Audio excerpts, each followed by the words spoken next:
Magandang araw mga kababayan, magandang araw sa ating lahat. Kumusta po kayo? Nawa po ay nasa mabuting kalagayan kayo kahit ano pa ang pagsubok sa buhay na ating sinusuong. Maraming salamat at naabot na natin ng 89,000 subscribers para sa ating Ka Eric Celis YouTube channel. Mabuhay! Maraming salamat. Utang na loob ko po yan sa inyo at ng aking pamilya dahil sa inyong mga kabutihang loob at mga pagsuporta. Patuloy na lumalawak po ang naaabot ng ating Ka Eric Celis YouTube channel at pati na rin po ng aking Ka Eric Jeff Celis Facebook account. No? Don't forget to share and follow ang aking Facebook account at ganoon na rin po ang ating programang Bigwas ng Agila. Kasama ko po dyan si Dr. Lorraine Marie Badoy. And of course, huwag kalimutan na maipalaganap po at ma-share sa ating mga kababayan ang mga balita at talakayan dito po sa programa ni Ka Eric. Sa puntong ito ay magbibigay tayo ng paliwanag hinggil dito sa inamin mismo ni Congressman Toby Chanco. No? Alalahanin natin na si Congressman Toby Chanco po, ang kanyang asawa at ang sila Marcos Jr. at sila Martin Tambaluslos ay magpipinsan. So cousins po, no? Ang relasyon, magkakasin o magkakapinsan, magpipinsan itong si Martin Tambaluslos, si Marcos Jr. at ang asawa ni Congressman Toby Chanco. Malinaw po ang naging pagpapahayag the other day ni Congressman Toby Chanco nang sinabi niya na nais lang naman talaga nilang mapa-impeach si Vice President Sara Duterte, referring to Marcos and Romualdez. Sabi niya dahil hindi nila kayang arigluhin ang isang Sara Duterte. Papanagutin sila, hahabulin sila at paparusahan itong mga magnanakaw at mga mandarambong sa kabanang bayan at umabuso sa kapangyarihan upang lustayin at kurakutin ang pundo ng pamahalaan. Sa pangunguna of course yan, nila Tambaluslos at nila Marcos Jr. at ng mga alipuris o mga tauhan nila sa sindikato ng gobyerno nila. Yan po ang very categorical na naging pahayag ni Congressman Toby Chanco. Well, makikita naman po natin kung sino ang mga nakakatanggap ng maleta o nakatanggap ng maleta o yung pinagparti-partihan sa pinagnakawan, sila po yung maiingay at nagsisilbing mga attack dogs laban kay Vice President Sara Duterte.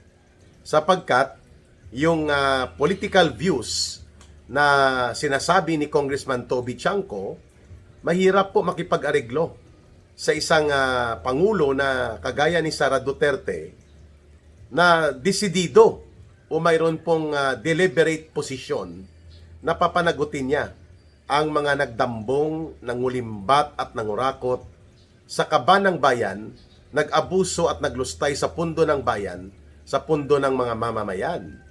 At hindi po basta-bastang krimen ang nangyari.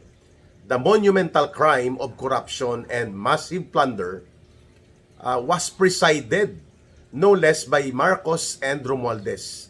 Itong magpinsan na ito. Kaya, yung mabalahibong kamay ng maruming manipulasyon nila Marcos at Romualdez sa impeachment ni Vice President Sara Duterte ay kinumpirma at ibinuko ni Congressman Toby Chanco. The only reason kung bakit itong mga tauhan na mga buaya, hippopotamus sa pagnanakaw at pangungulimbat at pandurobo sa pundo ng pamahalaan, mga kongresistang sakim at ganid sa pangungurakot ay talaga namang todo-todo ang suporta dito sa maruming laro ng impeachment maneuvers na ipinapakumpas ni Marcos at nila Romualdez laban sa Vice Presidente. Pero malaking tulong na rin po kahit papano, bagamat hindi direktang tinutukoy ni Congressman Toby Chanco ang kumpas at order ni Marcos, pareho na rin po yun dahil tinukoy niya na si Romualdez gumagamit ng mga attack dogs sa Kongreso. Sinusuhulan ito at pinipressure sa pamamagitan po ng mga iba't ibang pamamaraan ng panunuhol, no, sa nagaganap ngayon dyan sa Kongreso, kagaya ng ginawa nila last year, 2025. Kung papaano po nila inabuso nila Romualdez at Marcos ang proseso ng impeachment, kung saan hindi po ito nakalusot sa Supreme Court at idineklara itong unconstitutional dahil binaluktot at inikutan ang mga proseso, iwinala ang prinsipyo ng due process at hindi kinilala ang equal protection of law, which are the principles and foundation in the democratic exercise ng mga karapatan at tungkulin sa isang demokratikong lipunan, lalo na sa pagpapatupad ng mga probisyon ng batas. Kaya naman po, ito ang nangyari ngayon. Nag-react ang isa sa mga tinitingnan na supposedly kaalyado po ito ng administrasyon ni Marcos, itong si Congressman Toby Chanco, pero ang nangyari po ay ibinubulgar niya at ipinapakita kung gaano ka-rumi, gaano ka-dumi itong impeachment operations laban kay Vice President Sara Duterte, no? Sa aking background, no, medyo makikita nyo, masakit na ang sikat ng araw, inabutan na po ng sikat ng araw ang ating live, no, or ang ating video talakayan and analysis sa Balita Talakayan, no? Kaya dito na po ang light sa harap ni Ka Eric, kaya medyo nagre-reflect na rin po sa ating screen ng ating cellphone, kaya medyo nakaka-distract, no? Pero sige lang, pakinggan nyo lang po si Ka Eric dahil iwan ko kung ililipat natin ang angle, magbabago siya, pareho lang din yata no, mga kababayan. Mag-move lang ako ng konti kasi natatanamaan yung screen natin ng ilaw ng pagsikat ng araw, pero tiyagain na lang natin ito kasi nakapagsimula na po tayo. Pangalawa po, mayroon din na panawagan si Congressman Igay Erese na ibunyag na po, mga kababayan, itong tinatawag na mga kabulastugan hinggil po sa paggamit ng Kongreso upang muli na namang umatake sa mga karapatan ni Vice President Sara Duterte. At gamitin ito para pagtakpan ang totoo na issue ng malawakang korupsyon at malakihang pandarambong na nagaganap at naganap sa ilalim po ng administrasyon ni Ginoong Marcos. Okay. So dalawa na po ang nagsasabi na ang layunin lang naman talaga kung bakit gustong-gustong magpa-impeach ni Martin Romualdez with the support of Marcos laban kay Vice President Sara Duterte is because takot na takot po sila na makakaupo bilang presidente si Sara Duterte either earlier of 2028 or earlier than 2028 dahil pwede pong mag-resign si Marcos Jr. due to incapacity, incompetence, or sa kanyang konsyensya na hindi na niya kayang pamunuan pa ang gobyerno. He can resign. And anytime Sara Duterte as the constitutional standby president can take over sa mapayapang pamamaraan. Or mag-hold the line si Marcos dahil takot na takot nga sila sa isang presidente na Sara Duterte at susubukan po nilang hindi makatakbo si Sara Duterte sa 2028 sa pamamagitan nitong impeachment gimmick nila, or kung hindi ito magtatagumpay hanggang sa Senado, hindi nila makukuha ang vote of 16 senators at the least para ipakonvict ang isang Sara Duterte. So ang gagawin nila ay magbubuo sila ng panibagong kampanya at disenyo kung papaano mapipigilan ang pagiging presidente ni Sara Duterte. And it will take COMELEC, no, para mag-manipulate ng elections in favor sa gustong mangyari nila Martin Tambaloslos at nila Marcos.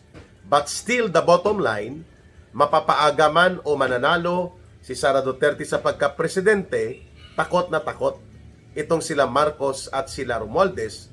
The reason na hindi nila kayang mapapayagan ang isang pangyayari na ikakaresulta ng pagkakaroon ng another Duterte at the leadership of the government kung saan mukhang hindi nila mapipigilan na mananalo pa rin ang isang Sara Duterte bilang magiging Pangulo ng Pilipinas dahil nakikita natin ang survey, mga kababayan. Lugmok at lagapak si Marcos, -9.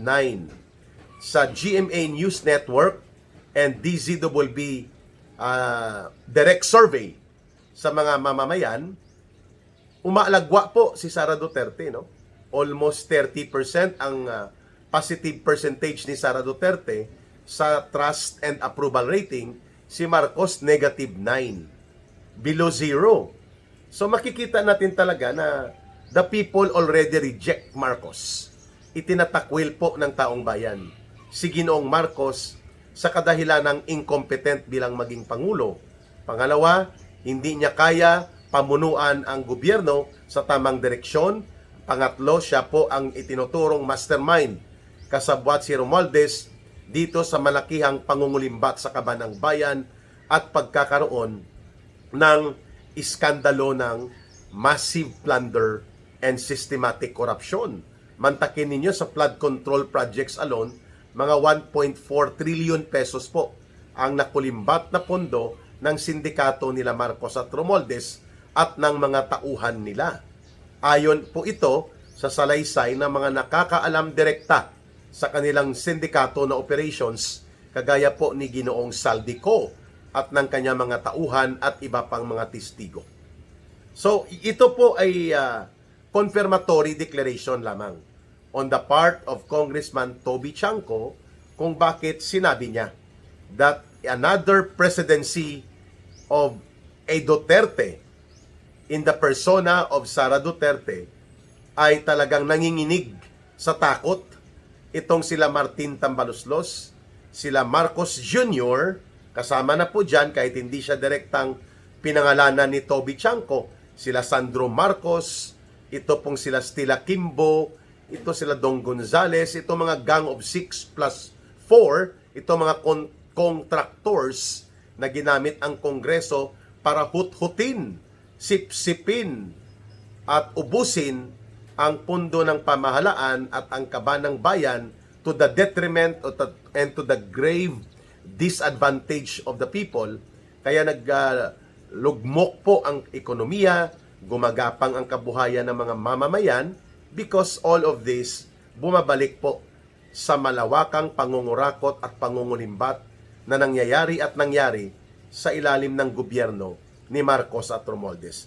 And because of that, nakikita natin na gagawin po nila Marcos at Romualdez ang lahat ng hakbang mapipigilan lamang ang pag-angat bilang Pangulo ng Republika ng Pilipinas ang isang Sara Duterte. It was very formidable for the Vice President to declare na tatakbo siyang Pangulo at sinabi niya, ipapasiguro niya na may mananagot ang mga nasasangkot at naging bahagi ng mga paglulustay at pagnanakaw sa pundo ng pamahalaan, sa kaban ng bayan at umabuso ng kanilang kapangyarihan para magnakaw at magpayaman.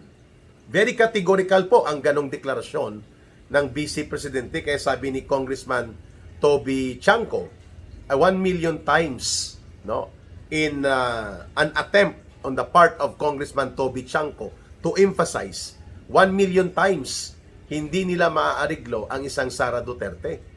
Kaya gusto nilang ipa-impeach. Maraming salamat sa ganitong uri ng pagbubulgar at sana makikita ito ng mga may natitira pang matitinong pag-iisip sa Senado. Sapagkat alam natin na kailangan lang po ni Martin Tambaloslos at nila Marcos Jr.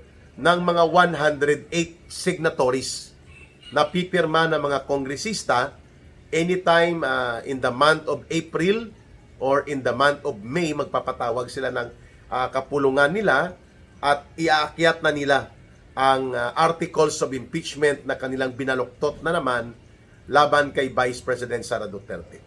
But when the impeachment complaints nila nagawa-gawa at kanilang binaluktot at ipinilit, aakyat yan sa Senado. And now the ball of decision will be at the hands of the Senate. At naniniwala po tayo sa kasalukuyan na wala po silang numero na hawak na 16. The most that they can have at the Senate, 7. Sino yon ang pwedeng bumoto na sigurado tayong ipapatanggal talaga nila si Sara Duterte dahil mga ambisyoso at nag-aakto na rin na special agents bilang mersenaryo at bayaran ni Marcos at nila Romualdez. Sa Senado, number 1 si Tuta Soto, number 2 si Ping Lacson, number 3 si Ontiveros, si Pangilinan, 4, number 5 si Erwin Tulfo, number 6 si Rapi Tulfo. Ang pang-7, tingnan natin kung buboto si Bam Aquino, pero mukhang mag-a-abstain daw ito ayon sa pulso dahil takot ito sa mahigit 20 million na solid voters ng Duterte, at kung i-factor in mo pang Sara Duterte, mga 30 million voters. At gusto ring mag-ambisyon ito si Bam Aquino na umangat din siya sa politika. At ang iba dyan, re-electionist, no, sa 2028, no? Sakaling matutuloy ang eleksyon at hindi mako-convict si Sara Duterte, marami dyan ang mag-aalangan. So, 6 or 7 lang ang siguradong magagamit nila Marcos at Romualdez para mapakonvict si Sara Duterte. They need 16. Ayan. Kaya, timing itong ibinulgar ni Congressman Toby Chanco na gusto lang naman talaga nila mapa-impeach si Sara Duterte dahil natatakot sila. Which means, ang sila, si Romualdez, si Marcos, at ang mga tauhan at mga sindikato nila sa pagnanakaw at pangungurakot na mga kongresista na kasabwat nila at iba pa mga opisyal ng gobyerno ni Marcos. So, tama lang na ito ay maibunyag ni Congressman Toby Chanco at sinigundahan ito ni Congressman Igay Erese. At kaya nga po pati ang National Unity Party na malaki po ang influence dyan ni super bilyonaryo Enrique Razon ay mukhang hindi rin boboto at hindi rin pabor dito sa binabaluktot na maruming laro ng impeachment operations nila Marcos at Romualdez laban kay Vice President Sara Duterte. At isa sa pinakamalaking miyembro po ng political alliances diyan at bloke ng mga kongresista sa House of Representatives, itong National Unity Party nila Congressman Ronnie Puno. No, mga 41 po ang miyembro nila. At syempre, yung pinakamalaki ang kay Tambaluslos na political group, yung Lakas group niya. But anyway, the cracks are now showing and ang alliance nila ay marami na po ang pumapalag dito sa hindi naman kapaki-pakinabang, walang katuturan at puro pang sariling interes na pagtutulak nila muli ng impeachment operations laban kay Vice President Sara Duterte. Abangan natin ang susunod pang mga balita at talakayan with Ka Eric sapagkat marami po ang mga sumasabog na issue na kailangan nating mabigyan ng pananaw at pagpapaliwanag. Don't forget to like and share our videos, promote our channel, and promote as well the viewership ng ating uploaded and shared videos. Malaking tulong po yan, mga kababayan, para lumakas din po ang ating advocacy.